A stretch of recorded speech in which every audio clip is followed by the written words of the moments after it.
Hi everyone! Welcome to my channel that's full of mga hinanakit, mapa-love life man yan or life story. By the way, this is May Talks, ang magpapukaw sa inyuhang tagsa-tagsang kinabuhi. Don't forget to like, share, and subscribe my channel. Mahal, naalala mo pa ba ang una nating pagkakilala? Mga panahon na masaya pa tayong dalawa. Mga panahon na takot pa tayong mawala sa isa't isa. Mga panahon na wala pang sumisira at umi-eksena. Naalala mo din ba kung paano mo ako sinakta ng sobra? 1, 2, 3, 3 buwan mo akong ginawang tanga. 4, 5, 6 na buwan tayong magkasama, pero hindi ko na malaya na may namamagitan na pala sa inyong dalawa.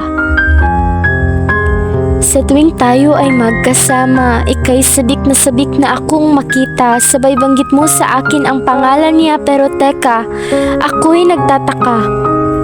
At kung sino nga ba sa aming dalawa?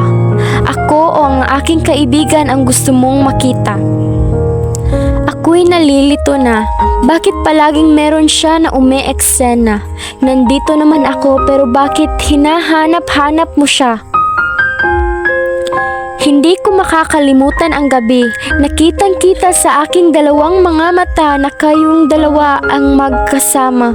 Masayang-masaya habang nag-uusap, habang ako nasa gilid, puno-puno sa luha. 3 buwan kong inilihim ang sakit, 3 buwan din akong nagpapakatanga mula sa aking pagkapikit.